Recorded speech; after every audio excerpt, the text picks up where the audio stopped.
Así se sienta el resto del público.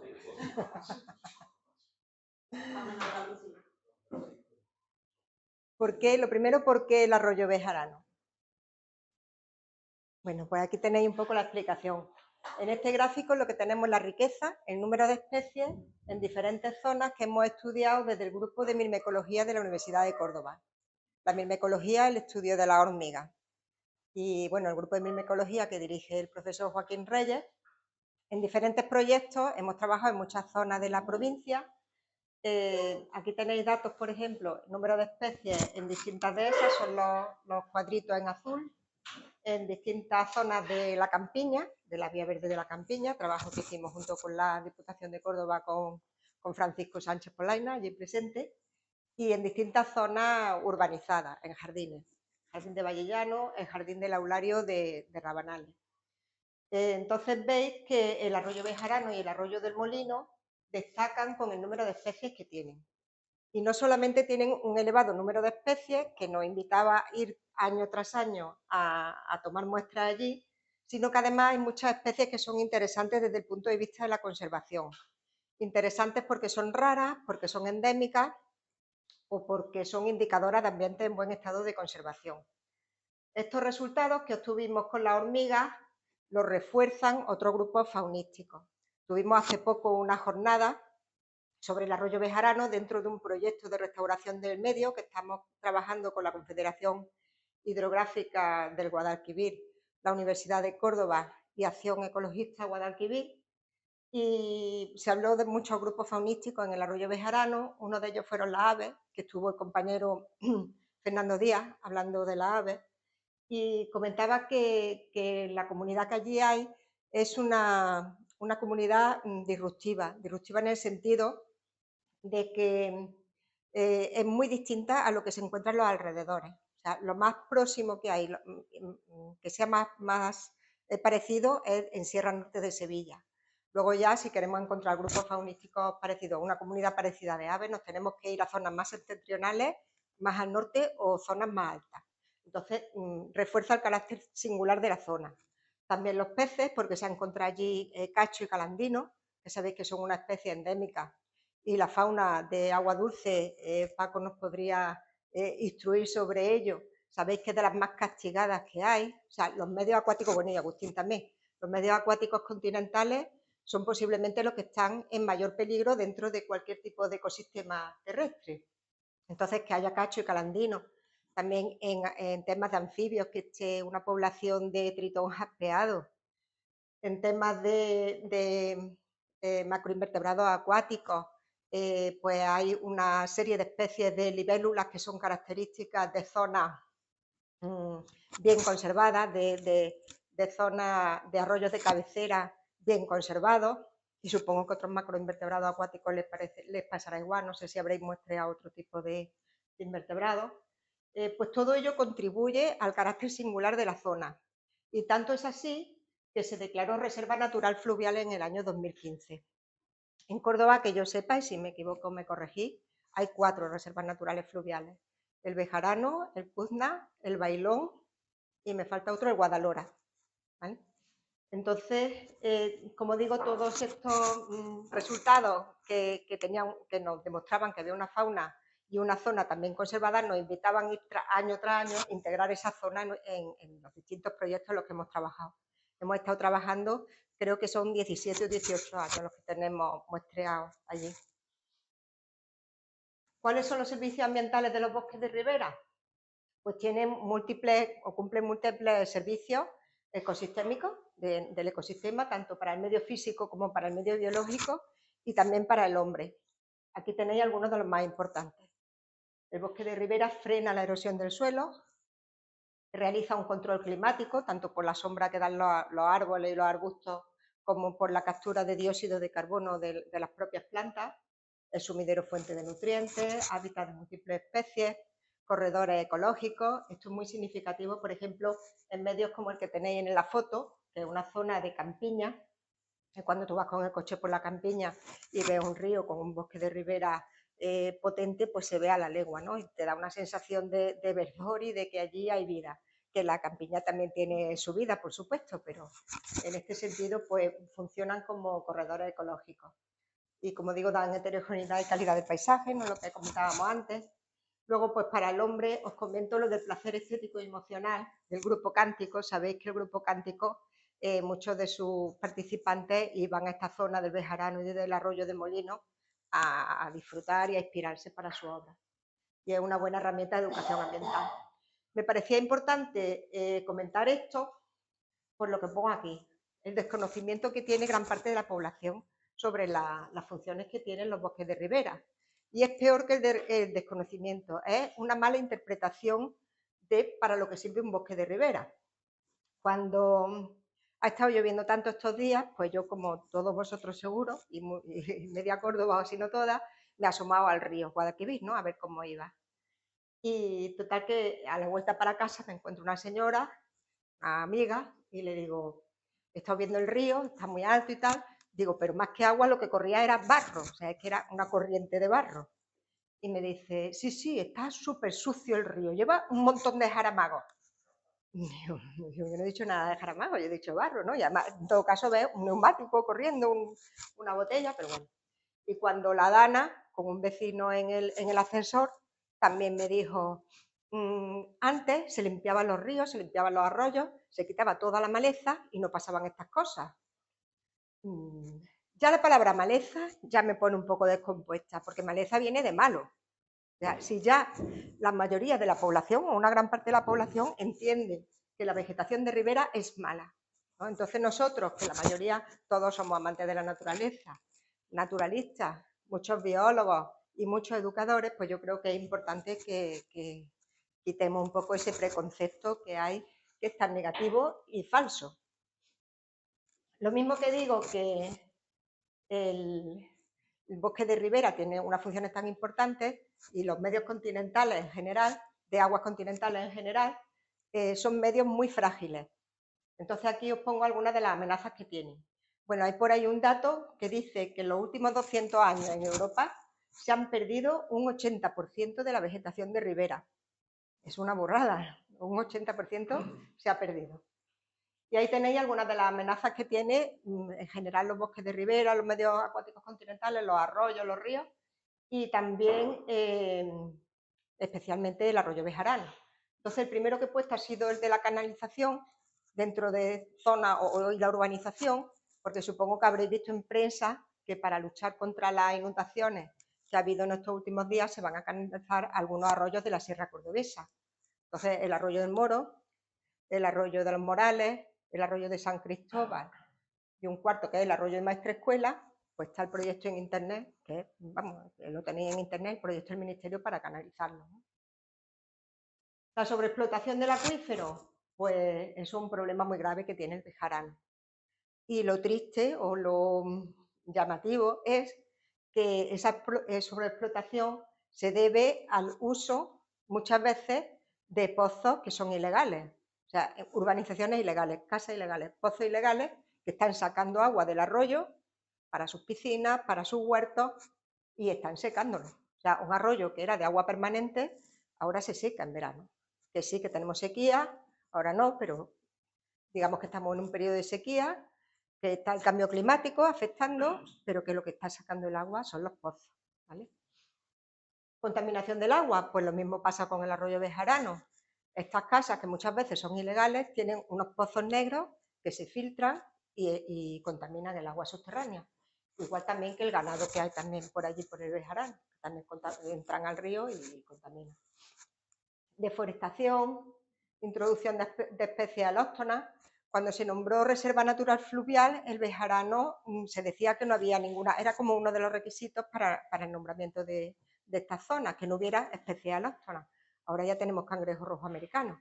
En la revista de la asociación, en Trianoy, ya hay un artículo hablando de los problemas que puede ocasionar el cangrejo rojo americano en la comunidad de animales que viven en el arroyo, ¿no? ¿Cuál es el problema más grave que ha sufrido el bosque de ribera del arroyo Bejarano en los últimos años? La entrada de la grafiosis. La grafiosis es una enfermedad que está causada por un hongo y que mata a los olmos. En el arroyo bejarano, gran parte del bosque de ribera, sobre todo en el tramo alto medio, está compuesto o estaba por olmos. Este hongo, el Ophiostoma novo-ulmi, ocupa los tejidos del olmo, sobre todo los vasos por los que circula la savia, entonces crece, lo cierra, no puede circular la savia y el árbol se muere. El hongo es bastante virulento, o sea, cuando entra mata a todos los olmos que hay próximos, porque además tiene este vector, estos escarabajos, estos líquidos, que pone los huevos en el árbol, en el olmo, crecen las larvas, hacen unas galerías por los tejidos del árbol y luego cuando ya sale el adulto va volando hasta otro olmo. Entonces, si ese olmo está infectado, pues propaga la infección. Y es bastante rápido, como digo, en muy poco tiempo acabó con todos los olmos de la zona para pasar de un paisaje como este en el 2008 a un paisaje como este en el 2018. Totalmente desolador. Bueno, ya entrando en materia, ¿qué nos dice la hormiga en nuestro trabajo de la salud del arroyo bejarano tras la grafiosis? Esta es nuestra zona de estudio que os voy a comentar los datos, ¿no? Porque, como digo, estuvimos, pues no sé si fueron 17, 18 años, 2 décadas, trabajando en la zona y tenemos muestreos de muy distintos sitios. Pero para el trabajo que os voy a presentar, os voy a hablar de esta zona que es pasando la verja, antes de llegar al cortijo y a la fábrica de paños, había un bosquete monoespecífico de olmos aquí a mano derecha, pues esa zona, ¿vale? Una zona relativamente pequeña. Entonces, como digo, tenemos la parte más alta de lo que es el bosque de ribera, son olmos, eran olmos exclusivamente, me refiero a nivel de árboles, ¿no? Aquí hay un camino que está como a unos 10 metros del arroyo en esta transecto y luego bajando el camino ya hacia el arroyo tenemos ya algo más de diversidad de árboles, tenemos los olmos, pero tenemos también avellanos, tenemos fresnos y ya cuando estamos muy pegados al arroyo lo que tenemos son sobre todo alisos, también avellanos, también hay algún olmo, pero a esta zona pegada al arroyo le hemos llamado aliseda, aunque tienen, como os digo, un poco más de diversidad de árboles, y esta zona es la olmera. Pues nos vamos a centrar en esas dos zonas, ¿vale? Para lo que os voy a contar.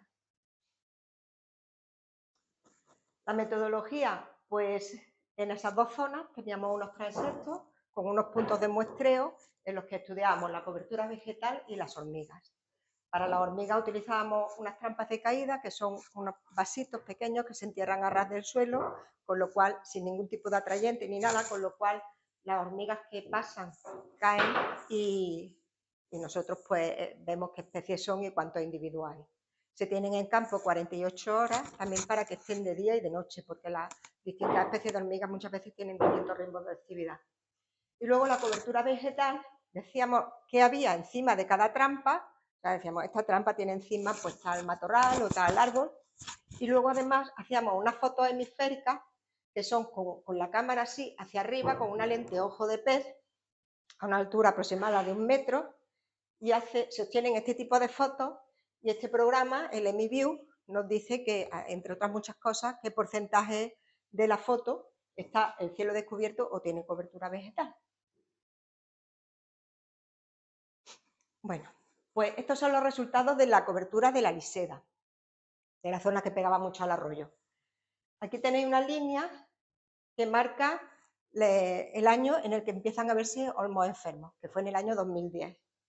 Y aquí tenemos otra línea, en el 2016 y 2017, que marca cuando se empiezan a hacer labores de recuperación del medio más intensas. O sea, se llevan muchísimos años haciendo, vosotros lo habréis visto porque sale siempre en prensa, muchos programas de revegetación del bejarano, sobre todo para el Día de Andalucía, Acción Ecologista Guadalquivir, el que lo gestiona sobre todo. Y como digo, se lleva muchos años haciéndolo, pero en este año entra también Confederación Hidrográfica del Guadalquivir y ya se emprenden acciones pues, más potentes a nivel de más árboles, a nivel de árboles más grandes, con más savia y a nivel de los olmos muertos, cortarlos y retirarlos del sitio.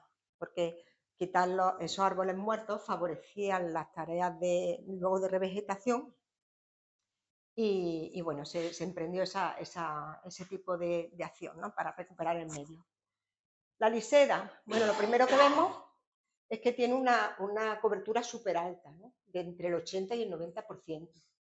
Los valores medios, aunque disminuyen, no cambian tanto, siempre hay más de un 70% de cobertura. Sin embargo, la varianza vemos que cuando entra la grafiosis, pues es mucho más alta y en los últimos años parece que empieza a recuperarse un poco, empieza a subir los valores medios y ya la varianza es mucho menor.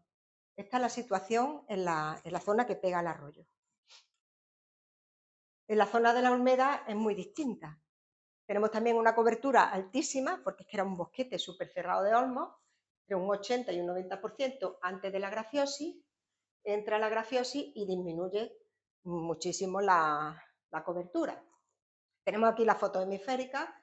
Este era el bosquete antes de la grafiosis, con los olmos ya muertos. Veis que los olmos muertos todavía siguen manteniendo cobertura. Y luego cuando se quitan los olmos, que ya es prácticamente suelo descubierto. Como os digo, baja muchísimo, hasta casi desaparece la cobertura, y ya el último año comenzamos a ver una recuperación de la cobertura vegetal, ¿vale?, ya después de las acciones de revegetación. Estas son unas fotos de Google Earth en el 2004, mucho antes de la grafiosis. Yo creo que esto es el cortijo del bejarano, o quizás esté más allá, no sé. Pero bueno, esto marca la línea del arroyo, más o menos en la zona del estudio. Como veis, está totalmente cubierto por vegetación. En el 2010, cuando empiezan a verse los primeros olmos afectados, la fotografía es prácticamente idéntica, o sea, todavía no ha cambiado nada la cobertura. Sin embargo, en el 2017 vemos ya grandes calvas, que se han perdido muchísimos árboles, que murieron todos. ¿Cómo puede conocerse el estado de conservación de un ecosistema? Bueno, pues hay diferentes maneras, ¿no? Se pueden utilizar los índices tradicionales, la riqueza, el número de especies. Tú puedes decir, esta zona está mejor que esta otra porque tiene más especies, o porque es más diversa, o porque hay una serie de especies raras o endémicas. Y lo que nosotros vamos a utilizar para este trabajo, que es el uso de los bioindicadores, que es un método ampliamente utilizado por muchísimos autores referentes a distintos grupos. ¿Qué características deben de tener los bioindicadores? Porque estoy segura de que cada experto en distintos grupos que hay aquí me va a decir, mi grupo también es bioindicador. Y no lo dudo, porque hay muchos grupos bioindicadores. Pero deben de cumplir más o menos estas características. En primer lugar, tener una fidelidad ecológica. Es decir, que las distintas especies tengan una asociación, una apetencia ecológica, una asociación por determinadas características del ecosistema. Pues necesitan que haya una cobertura vegetal muy alta, o necesitan que haya gramíneas, o necesitan algunas características del ecosistema, debe de tenerlo para que esté presente esa especie, ¿no? Tienen que ser abundantes los ecosistemas, abundantes, fáciles de encontrar, porque si no, pues no tendría mucho sentido. O sea, si me va a decir que va a trabajar con culebrillas ciegas, por ejemplo, pues te diría, hombre, no me parece que sean muy buenos bioindicadores, porque hay dos especies en la península, ni siquiera coinciden, son raras, son difíciles de encontrar, no sería un buen bioindicador, ¿no? Tienen que tener una respuesta rápida y predecible a las perturbaciones. Esto se relaciona con la fidelidad ecológica. Si se están relacionados con una característica del medio y esa característica cambia, pues deben pasar algo, ¿no? Tienen que tener, bueno, esto digamos que es deseable, que tengan una importancia funcional en los ecosistemas. ¿Esto por qué? Pues porque en ese caso los bioindicadores no nos estarían solamente diciendo en qué estado se encuentra el ecosistema, sino también se podrían extrapolar las conclusiones al resto de los elementos de la biocenosis, del resto de seres vivos. Por ejemplo, las hormigas se conocen como ingenieras del ecosistema. Esto es porque afectan tanto al medio físico como a los seres vivos que hay en el ecosistema. Y ahora luego os pondré otra diapositiva y lo vais a entender mejor. Al medio físico, sabéis que los nidos de las hormigas son, en la mayoría de los casos, subterráneos, entonces afectan muchísimo al suelo, tanto a la composición química, porque bajan, tienen su alimento que se pudre, los cadáveres de las hormigas también se pudren, o los animales de los que se alimentan, cambian la composición química del suelo y también la composición física, la granulometría, porque sacan material de abajo, arriba, hacen unos cambios, también airean el suelo con las galerías, entonces el suelo cambia enormemente, cambia el suelo y cambian los organismos que viven en él. Y luego que haya un buen conocimiento de la especie. Esto es un poco un hándicap, no solo para las hormigas, sino para la mayoría de los grupos faunísticos y sobre todo de los invertebrados, que son muchas veces los que se utilizan como bioindicadores. Porque la investigación no va actualmente a favorecer al señor o la señora que está en su laboratorio contando los pelos que tiene la hormiga en no sé dónde para saber qué especie es, o contando las celdillas de la ala de las libélulas para saber qué especie es. Entonces, hoy en día, pues la investigación y el dinero, que al final es lo que permite que se pueda hacer la investigación, va por otro lado, que a lo mejor resulte más atractivo a la sociedad. Entonces, aquí tenemos un hándicap, porque faltan especialistas taxónomos. Pero bueno, las hormigas, de momento, contamos con un grupo en Córdoba que nos permite hacer estos estudios. ¿Por qué son las hormigas buenas bioindicadoras? Aparte de porque cumplen todos esos requisitos, ¿no? Bueno, las hormigas son súper antiguas. Fueron coetáneas de los dinosaurios, aparecieron allá por el Cretácico hace más de 100 millones de años. Aquí tenéis en ámbar una hormiga que tiene 50 millones de años y tiene el mismo aspecto que tienen las hormigas de hoy en día. Y comenzaron a irradiarse, a dispersarse y hasta ocupar todo el planeta. Están prácticamente por todo el planeta, excepto en los polos y en algunas islas muy remotas te vas a encontrar hormigas. Y no solamente están por todos lados, sino que además forman parte muy importante de los ecosistemas. Y esto lo digo no porque yo trabaje con hormigas o me gusten con hormigas, sino porque es que es una realidad. Y lo vais a entender cuando veamos este gráfico que se refiere a la biomasa de la fauna terrestre. A la biofauna de la masa de la, o sea, a la biomasa sí, de la fauna terrestre. Si nosotros sumamos el peso de todos los invertebrados, de todos los reptiles, los anfibios, mamíferos y aves terrestres, las hormigas y las termitas, en muchos ecosistemas que se han hecho este tipo de cálculos, suponen un tercio de esa biomasa animal. Entonces, es mucho peso animal para comer, para ser comido, para interaccionar de diferentes maneras con otros elementos de los ecosistemas. ¿Vale? La hormiga, no sé si he dicho que supone, o sea, las hormigas y las termitas como un tercio del total y las hormigas como 8 veces más que las termitas. O sea que, ¿a qué se debe este gran éxito evolutivo de estas especies? ¿No? Que lleven tanto tiempo sobre la Tierra, más o menos con el mismo aspecto y con el mismo comportamiento, ¿no? El comportamiento social que conocemos. Precisamente ese yo creo que es su gran ventaja para su éxito evolutivo, la vida social. Y la vida social llevada a un extremo que se llama eusocial, porque hay un reparto de las tareas de tal modo que solamente unos cuantos individuos son los que se reproducen. Y el resto de individuos pues, se dedican a cuidar a los individuos reproductores, a cuidar de las crías en todos los sentidos, ¿no? En alimentarlas, en protegerlas. Esto, como sabéis, pues se repite en algunos grupos de insectos, por ejemplo las abejas, incluso hay algún otro animal que tiene este tipo de vida eusocial. Sorprendentemente hay un mamífero, la rata topo, no sé si la habéis visto, que es así como muy extraña, esos también tienen vida eusocial. Pero normalmente es muy rara este tipo de vida social y es de insectos. Las pocas especies que hay, la mayoría son insectos.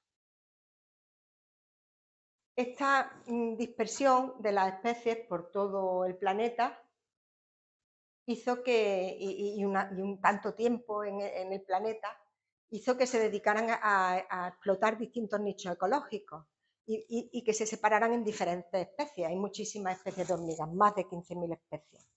Y cada una pues tiene un rasgo de fidelidad ecológica que os vuelvo a remitir al tema de por qué son tan buenos bioindicadores. Por ejemplo, estas hormigas que las conocéis seguro, las Crematogaster scutellariis que viven en los árboles, pues estas hormigas lógicamente van a necesitar árboles. Otras hormigas, las mesos, que se alimentan de grano, pues necesitan que haya gramíneas, ¿no? Que haya pastizales y que haya gramíneas. Algunas hormigas necesitan zonas con más cobertura o más frías.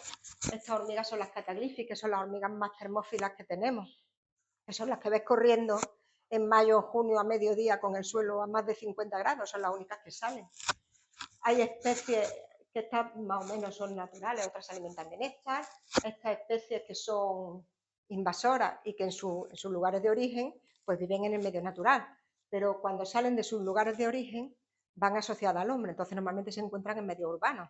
Algunas necesitan sitios que el hombre cuanto más lejos mejor, otras sin embargo viven en ambiente urbano. Entonces vemos que esta diversidad de la hormiga ya nos va dando una pista sobre por qué son tan buenas bioindicadores. En el arroyo bejarano, ¿qué fue lo que nos encontramos después de la grafiosis? Pues mirad, antes de la grafiosis, aquí tengo puesto el dato del primer año de la grafiosis, había, o sea, en 2010, que decíamos que ya se habían visto algunos árboles afectados, hay un número de especies. Llega la grafiosis, disminuye el número de especies. Comienzan las tareas de restauración del medio, subidón de especies. Pero un subidón de especies tal que incluso hay más especies que antes de la grafiosis. Si nos quedáramos solo con este dato, diríamos, bueno, pues la restauración del medio ha sido un súper éxito. No solamente se ha recuperado el número de especies, sino que hay más, ¿no? Pero este dato, lo que conocemos, llevamos unos cuantos de años pateando el monte, nos resulta un poco chocante, ¿no? Porque hay más especies de las que debería de haber. Entonces hay que seguir profundizando. Y vamos a profundizar con los grupos funcionales. Los grupos funcionales lo que hacen es reunir a especies que tienen similares requerimientos ecológicos. Entonces, estos 4 grupos funcionales, que son los que os voy a mostrar los datos, pues agrupan a todas las especies de hormigas que tenemos en el arroyo bejarano. Y tenemos 2 grupos que si no los encontramos nos están diciendo que algo está pasando, que algo no va muy bien. Y estos otros 2 grupos, sin embargo, que nos dicen que si nos encontramos esta especie o un mayor número de observaciones de individuos de esta especie, pues la cosa va bien. Las especies generalistas y oportunistas no nos están diciendo que el medio esté bien, porque son especies que te las puedes encontrar por cualquier lado. Y encima que si tú tienes una perturbación del medio son las primeras que van a aparecer, que es lo que significa que son oportunistas, ¿no? Entonces, esas especies, que haya un gran número de observaciones de estas especies no sería bueno. Y lo mismo pasa con las hormigas de ambientes cálidos y abiertos. Si estamos hablando de un bosque de ribera, que veíamos que tenía una cobertura vegetal del 80 y hasta del 90%, si nos encontramos muchas especies y muchas observaciones de individuos que pertenecen a este grupo, es porque el suelo está recibiendo la luz del sol más de la cuenta, ¿no? Eso no quiere decir que este grupo sea malo, vamos, de hecho no es ningún grupo malo, ¿no? Pero en este caso de bosque, si nos encontramos estas especies de ambientes cálidos y abiertos, pues estaría indicando que algo malo pasa. Si nos la encontramos en un prado en Rusia, pues a lo mejor es maravilloso y es lo que tiene que haber, ¿no? Pero en este caso no. Sin embargo, las hormigas de ambientes fríos, húmedos y de sombra, pues estaría bien dentro del bosque de ribera, y las especialistas de hojarasca estaría mejor todavía. Las hormigas especialistas de hojarasca lo que nos están diciendo es, por lo pronto, que hay un suelo enriquecido, ¿vale? Que hay vegetación, porque esa hojarasca proviene de la vegetación, que el suelo está enriquecido y son, digamos, las más particulares en el sentido de ser más estrictas en sus requerimientos ecológicos, ¿no? Son más estrictas, necesitan un ambiente en mejor estado de conservación, son las más, digamos que la joya de la corona, ¿no? En este sentido. También se conocen como especies crísticas simplemente porque son difíciles de ver. Algunos autores le llaman especies crísticas. En primer lugar, en un suelo de hojarasca cuesta más trabajo verlas, y luego muchas veces son hormigas de individuos pequeñitos, colonias pequeñas, muchas veces hipogeas que viven debajo del suelo, que no suelen salir al exterior. Entonces, por eso también se conocen como especies crísticas. Aquí os traigo algunos ejemplos de especies crísticas y de sombra. Todas ellas están en el arroyo. La Tecnotora bejaraniensis es una especie emblemática para el estudio del arroyo, porque bueno, fue una especie nueva para la ciencia que describimos Joaquín Reyes y yo en el año 2013 y le pusimos el nombre de Bejaraniensis porque las primeras observaciones las hicimos allí. Luego ya se ha encontrado en más sitios, pero tampoco es que sea muy abundante, ni mucho menos. Pero la encontramos por primera vez allí y además en una abundancia relativa más elevada que las zonas de alrededor. Entonces, pues es un poquito también la joya de la corona del estudio de las hormigas del bejarano. Luego, hormigas, digamos, del grupo malo, las generalistas oportunistas y típicas de ambientes abiertos. Pero fijaros que precisamente os he puesto dos especies, Iberoformica subrufa y Cataglyphi hispanica, que son especies endémicas de la península ibérica. Entonces, si recordáis, antes decíamos, una forma de hablar de la salud de los ecosistemas es ver si hay especies raras o endémicas. Pues estas especies son endémicas. Lo que pasa es que no deberían de estar ahí, en el arroyo, en un bosque de ribera cerrado. La Iberoformica subrufa es más típica de dehesas, es una de las hormigas más típicas de las dehesas de Córdoba, y la Cataglyphi hispanica, decíamos antes que las especies de Cataglyphi son de zonas abiertas, que tengan una insolación grande. Bueno, pues a ver qué pasa con los grupos funcionales de las hormigas en la zona de la liseda. Recordáis que decíamos que íbamos a trabajar sobre dos zonas. La liseda, que aunque tiene más árboles, le hemos llamado así, ¿no? más especies de árboles, que es la parte del bosque de ribera que pega al arroyo, y la zona de la Olmeda, que era la parte más alta del bosque de ribera. Y aquí tenéis 3 periodos. Antes de la grafiosis, 3 años, del 2007 a 2009. La época de la grafiosis, cuando los árboles están muriendo, del 2013 a 2015. Y la época tras la reforestación, 2018, 2020 y 2024, esos 3 años, ¿no? Tenemos a Liseda, Olmeda. Os he puesto debajo los gráficos de la cobertura vegetal en la Liseda en esos años y en la Olmeda. Y luego tenéis en las cartas en color verde el porcentaje de observación de especies típicas crísticas y de sombra, o sea, especies que nos están diciendo que está bien el medio. Y en rosa las especies generalistas oportunistas, no especies, sino observaciones de especies, ¿vale? Número de individuos o número de observaciones de especies pertenecientes a este grupo que nos está diciendo que algo va mal. Bueno, recordáis que con el tema de la cobertura decíamos que en los últimos años parecía que se estaba recuperando. Y estas fotos son muy chivatas en realidad, o sea, las fotos nos están diciendo, vale, parece que algo se recupera aquí, algo se recupera aquí, pero si tú te das un paseo por el arroyo, pues te parece que la recuperación es todavía mayor, porque de ver un paisaje desolado como la foto que os he puesto antes, a de repente ya ves arbolitos, ves matorral, pues dice, oye, la cosa va bien. Pero ¿qué pasa con las hormigas? ¿Se están recuperando o no? Pues ahí ya va la cosa peor. Mirad, en la liseda, que no había olmo, había muy poquito, la mayoría de las especies o de las observaciones son de estas positivas, ¿no? Encontrar crísticas y de sombra. Cuando entra la grafiosis aumentan las observaciones de especies generalistas, oportunistas y de ambientes abiertos, y tras la reforestación incluso aumentan las observaciones, o sea, en lugar de disminuir lo que hacen es aumentar. Y aquí, pues en la Olmeda, al principio también está prácticamente igual que la Liseda, la mayoría de las observaciones son de especies indicadoras del medio en buen estado, y luego fijaros el cambio brutal. Claro, es que la Olmeda es que era un bosque específico de olmo, ahí ha pegado un palo tremendo, ¿no? Y en los años tras la reforestación igual. Entonces vemos que la vegetación se está recuperando, pero eso no se traduce en que la composición de la fauna de hormigas se esté recuperando, al menos de momento. Estos otros estudios realizados en otras zonas y con otros grupos, vemos que son muy similares. Es decir, distintos estudios que han pasado perturbaciones de muchos tipos, a lo mejor pues esto, una enfermedad o zonas que se han dedicado a la minería o a la extracción de áridos y que luego se han recuperado a nivel de que se han revegetado, se ha visto que tardan decenas de años e incluso más de un siglo en recuperarse, en que las especies más sensibles lo ocupen y sobre todo en que se reanuden las interacciones entre las distintas especies. O sea, tú le ves un aspecto muy bonito, ya tienes árboles, ya tienes matorral, pero en medio no está bien.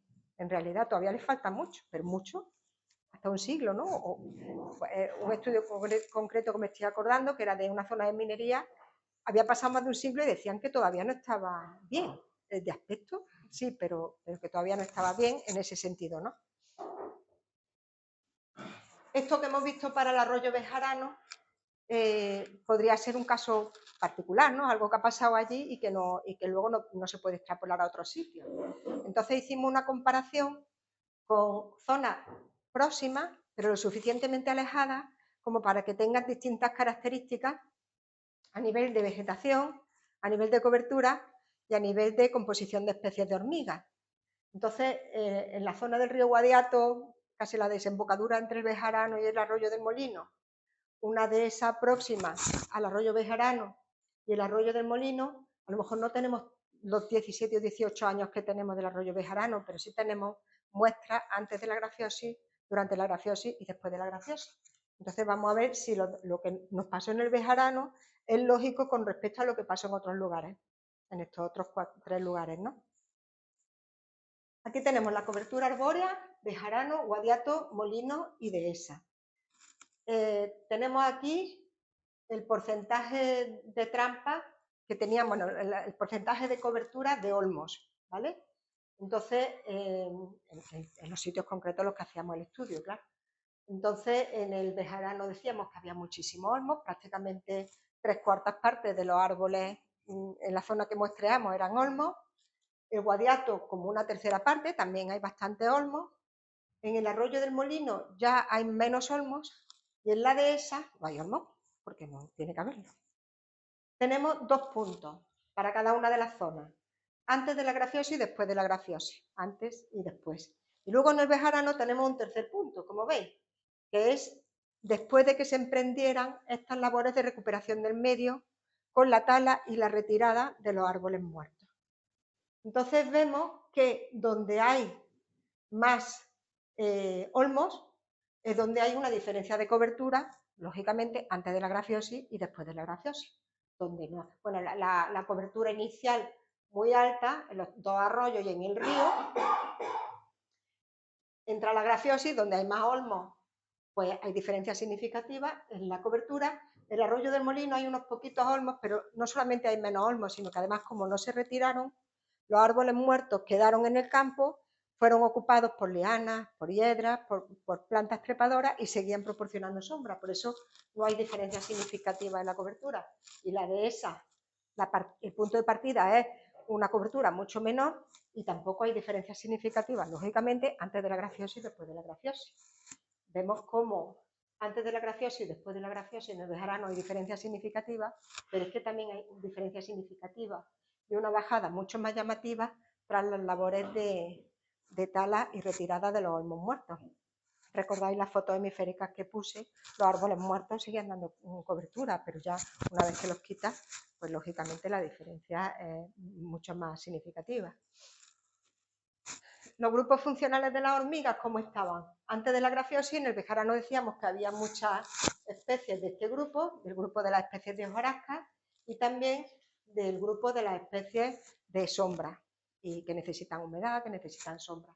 En el arroyo del Molino la situación es similar, muchas especies de las típicas de hojarasca y de las de sombra, incluso en el caso del arroyo del Molino todavía más especies de estas más exigentes. En el Guadiato ya hay un equilibrio entre las especies de hojarasca, de sombra y también las generalistas oportunistas, y en dehesa predominan las generalistas oportunistas y las típicas de ambientes abiertos. Eso antes de la grafiosis. Después de la grafiosis, ¿qué pasa? Pues que donde hay más olmos y donde ha atacado más la grafiosis, y aquí tenéis de nuevo las tartas, donde había más olmos en el Bejarano y en el Guadiato, hay diferencias significativas en las observaciones de las especies, de manera que las especies típicas de hojarasca, que son las que más sensibles, las que nos estaban diciendo que el medio estaba en buen estado, han disminuido muchísimo y han aumentado muchísimo las observaciones de especies generalistas oportunistas. En el Molino, que no había cambios en la cobertura, y en la dehesa, que no había cambios en la cobertura, no hay diferencia entre las observaciones, siguen manteniéndose igual, o prácticamente igual. Entonces vemos que el caso del bejarano no es un caso especial y distinto, sino que se puede también relacionar con lo que está pasando con las comunidades de hormigas en otros lugares que han tenido afecciones similares. Os decía que la diferencia de la cobertura y la diferencia en la comunidad de hormigas ha sido muy distinta, es muy distinta en el bejarano una vez que ha entrado la grafiosis, pero todavía mayor cuando se emprenden estas tareas de restauración del medio y sobre todo el tema de la tala y la retirada de los olmos. En primer lugar, ¿por qué se tomó esta decisión de cortar los olmos muertos y retirarlos? Porque en la naturaleza, si se muere un árbol, no pasa nada, es que es parte del ciclo natural, ¿no? Y decíamos que incluso en el molino se murieron algunos olmos, se dejaron, o fueron ocupados por plantas trepadoras y lo que hacían era dar más sombra. Bueno, se tomó esta decisión, lo dije al principio de la charla, en primer lugar porque quitando estos árboles muertos se favorecían las labores de revegetación. Luego también la zona del bejarano, igual que prácticamente toda la sierra, pero en particular la zona esta de trasierra del bejarano del molino, cada vez va más gente de paseo. Entonces un árbol muerto es más fácil que un día ventoso se caiga una rama y pueda hacerle daño a alguien, ¿no? Entonces lo suyo para evitar ese tipo de accidentes es retirar los árboles muertos. Y no solamente pueden hacer daño al hombre si se cae una rama o se cae un tronco, sino que incluso pueden caer encima del arroyo y cortar el agua, ¿no? Cortar el curso del agua. Y también estarían cambiando la situación del arroyo, con lo cual por eso se tomó esa decisión. ¿Qué sucede en este paso, ¿no? ¿Por qué hemos visto un cambio tan radical de cobertura a simple vista está y también en la comunidad? Bueno, en primer lugar hay una mayor exposición solar en el suelo, que ya lo hemos dicho, y hemos visto la relación tan íntima que tiene la comunidad de hormigas con la cobertura vegetal, pero también en el agua. El agua del arroyo se ve que antes estaba cubierta y tenía sombra, ahora va a estar más caliente y además va a tener más exposición solar. Eso va a favorecer el crecimiento de algas y que se produzca una eutrofización del agua del arroyo, con pérdida de oxígeno y pérdida de calidad del agua.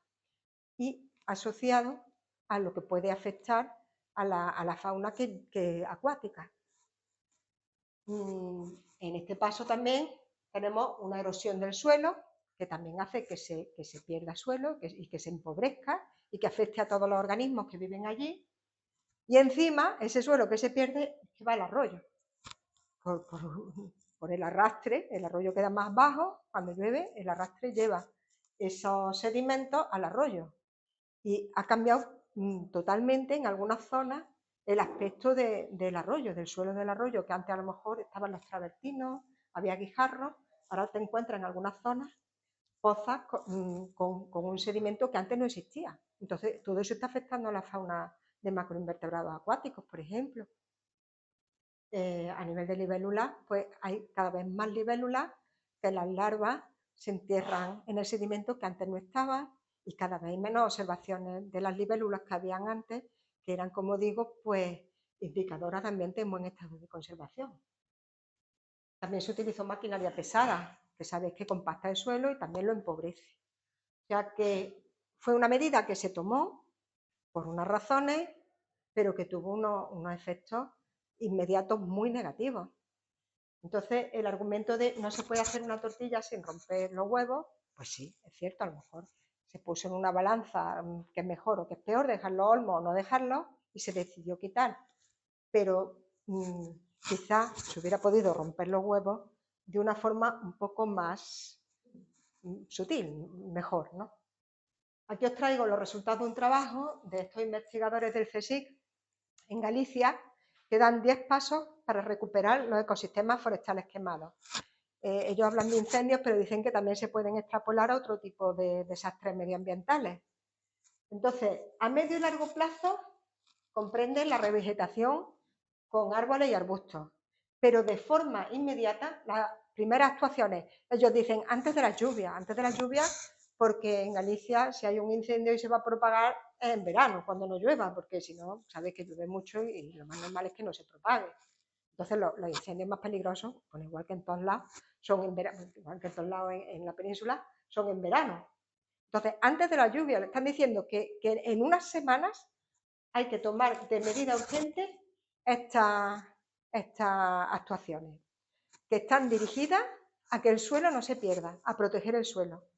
Primero, implantación de cubierta vegetal herbácea. O sea, ha pasado el desastre que haya pasado, el incendio, lo que sea, y antes de que pasen unas cuantas semanas, hay que empezar a sembrar herbáceas para que con las raíces sujeten a ese suelo, que no se pierda por la erosión.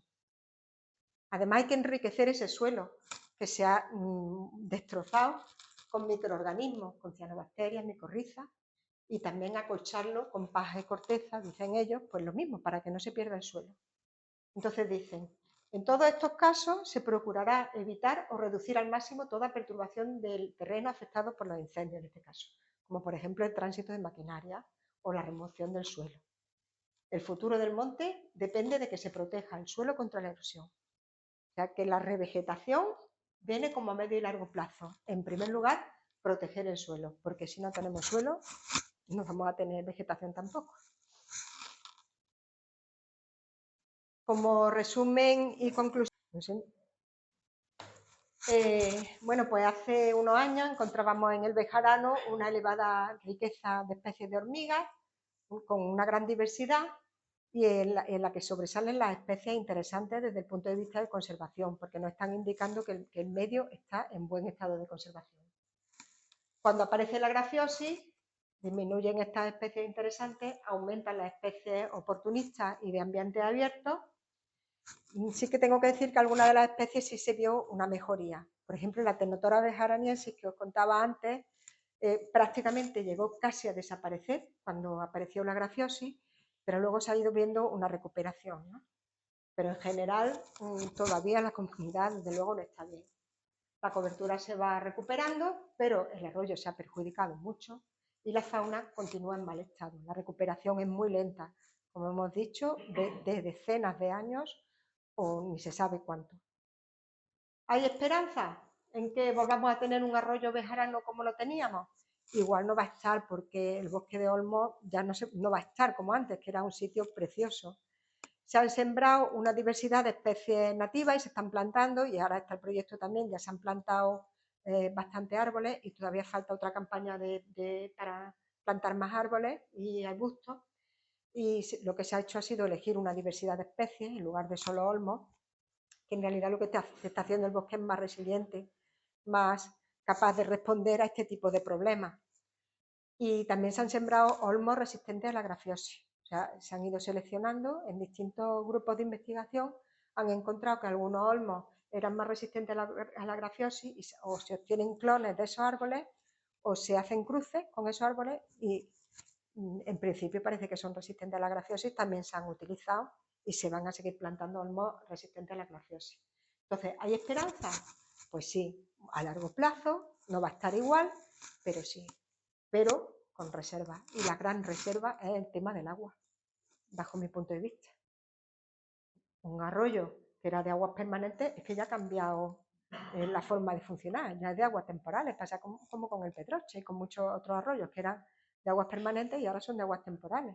Pero es que si siguen sacando agua y encima tenemos agravando el problema de la sequía y el problema del cambio climático, pues ahí sería el problema más grave, ¿no? Y nada más, muchas gracias.